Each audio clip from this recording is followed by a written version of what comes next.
Back with the story time. And this story is about how my jealous friends set my house on fire.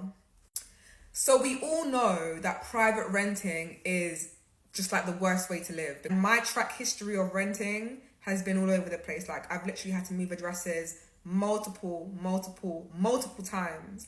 So when I finally got this apartment that I'm talking about today, I was just so grateful that I was able to live in this apartment. Like, it was like a luxurious apartment, marble walls, marble floors, fresh carpet, spotlights, brand new interior. It was just perfect. I had a bath and a shower. Like, it was literally like the best house I've ever lived in so far. So at this point, I was like to myself, no one's coming to my house. No one is stepping foot in my house, because I've had so many bad experiences before where people have been fighting in my house or someone stolen from my house. And I was like, I'm at the age now where I'm grown. Like, it's time to start protecting you and yours.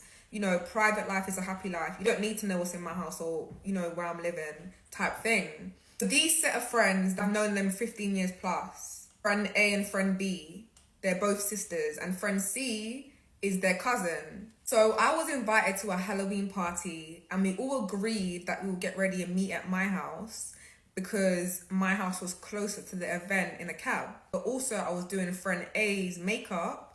Yeah, it just makes sense. I'm not going to bring my stuff out the house to come to your house to do your makeup. So everyone just come to mine. But the type of person that I am, I'm very accommodating to guests.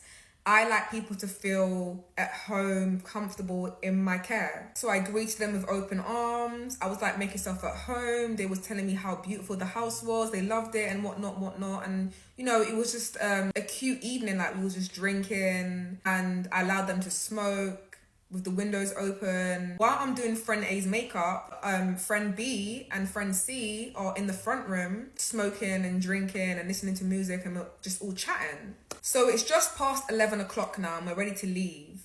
And the cab's outside, and so we're all getting ready, picking up our stuff and ready to leave the house. I remember as I'm looking up, like, you know, friend C's hovering around at the door, waiting for me to exit with her, even though she could have just gone to the cab. So that's something I didn't really clock. But, you know, at the time, I just thought she was waiting for me. So then we've got in the cab, gone to the venue now, had a good time. And this was actually the first night that I had a taste of the devil's juice, AU vodka. It's like drinking juice. And so it was very tasty and I was lit. It was just past 3 a.m. I'm ready to go home. And then it's about 4 a.m. walking towards my building and I'm thinking to myself, yes, it's time to go to bed. You know, I'm going to have a good sleep tonight. You know, I'm thinking all this good stuff.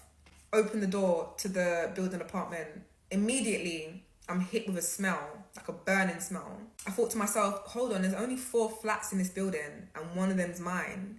So I started panicking now. So I walked up the stairs, put the key in, and I've opened my door. Immediately, I'm hit with a big cloud of smoke. I was in shock. But at this point now, I can't go into the house because I can't see nothing. I've looked in and it's all smoked out completely. So I don't know what's going on. So then I thought to myself, what am I going to do? And I've gone back downstairs, opened the main building door so the air can come in all the way up the stairs and hopefully air out the house because I can't get in there. So while that's happening, I'm sitting on the stairs for 20 minutes. My mind's doing 360. I'm thinking, oh my God, my life's done. Everything that I own, everything that I've obtained is in that house. All my belongings are in there. I'm going to have nothing. Then I was thinking, furthermore, I'm going to be homeless. I've got nowhere to go. Like, I don't know if the house is burnt down at this point. Then I've waited like for 80% of the smoke to come out. I've covered my face now, gone in the house because it's still smoking out. So at this point, I'm looking around to see where the smoke's coming from. And then I look over into the living room area and I can see fire on the floor. A big black hole, smoking. I'm thinking, shit. So I've ran to the storage cupboard, got a bucket, gone to the kitchen, filled up the water. Then I've thrown it on the floor to out the fire. So now I'm just sitting there now. I'm just thinking to myself, what the actual fuck? Like, the first thing that came to my mind was, there's something up there protecting me. There was no reason why that fire did not spread through the carpet throughout my house, because I had an open plan, kitchen and living room. There was no reason why that fire didn't hit the settee and the whole settee blow up within 6 hours. I was gone from 11 till 4. Within that time, the fire stayed in a circle in front of the sofa. It didn't spread. So now I'm putting on my FBI cap because I'm thinking, how the fuck did this happen? So I'm investigating the area now, and I'm looking on the floor to see how this could have started. Something must have triggered this. Then I see a burnt cigarette butt. Okay, cigarette butt on the floor. People smoke in houses all the time. So if you smoke a cigarette, you ash some of that cigarette onto the floor. Can anything catch a light? The answer is no. People do it all the time. People smoke throughout the house. Cigarette ash drops all over the floor. It's not catching on fire.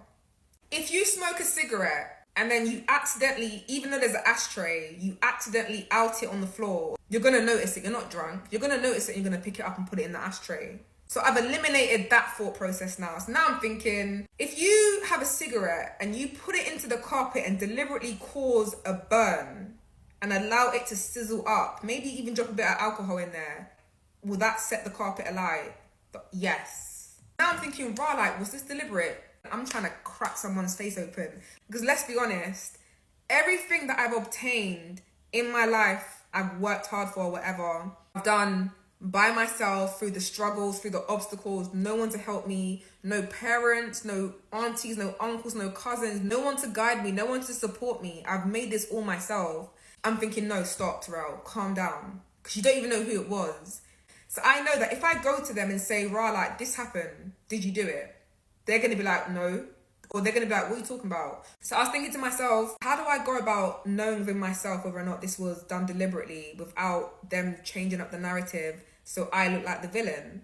So I thought, all right, cool. If I just tell friend B I'm coming over to her house tomorrow for a drink, I can see and feel how she's moving. I can feel within the atmosphere, the way she talks, the way she's breathing, everything. At this point, they don't know the results of what's happened in my house. So I went there the next day.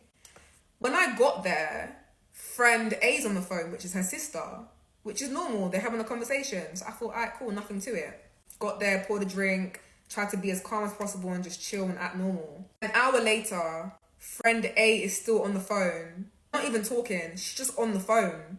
I'm thinking this is strange. We've both got separate relationships. I've been to their house, their mum's house, stayed over. There's not been one time when they've been just chilling on the phone. I'm thinking at this point now, I know the answer. Never refriend an enemy who was a friend, because she's only ever going to continue to be an enemy. Never be afraid to walk alone, because I'd rather be a loner. Popular loner, because I make friends everywhere I go. People love me, apart from the people that I've known the whole of my life. So it's like, I'd rather be a popular loner than be around people that don't really like me, that don't want to see me win, that want to tear me down at any given opportunity. And never be afraid to walk away from any relationship, whether it be family, friends, boyfriend, girlfriend. Pick your battles. Know what you should give your energy to and what you shouldn't give your energy to.